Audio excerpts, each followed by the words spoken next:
Today I have a 2010 CRV. I just want to show you the location for the fuel tank brusher sensor and how to remove it.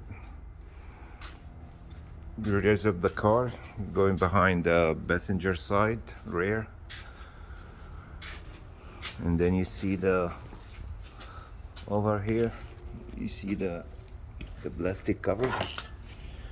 Just to remove the clips in the two of the 10mm bolt, and after you remove it, you will see the vapor canister hanging over there like that. And then you will remove those hoses.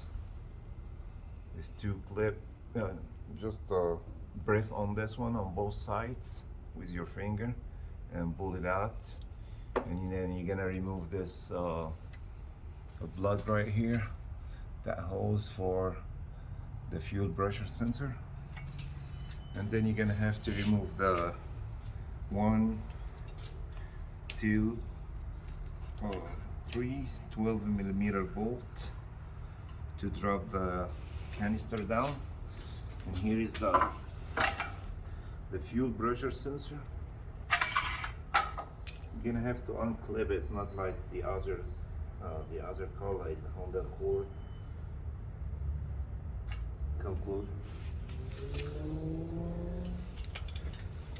You're gonna push this C-clip out.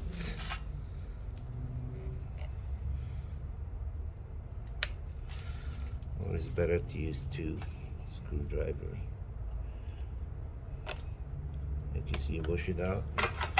Come to the other side and pull the C-clip out, and you're gonna wiggle this one till it comes out like that.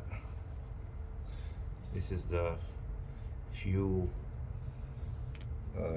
pressure tank sensor. And let me show you the one I got from the Auto Bars store. I will link the part number in the description below. This is the one I got. It's about 30 40 bucks, something like that. You can get it from Honda or any Auto Bars store. That be it. Thanks for watching. Please like and subscribe for more videos.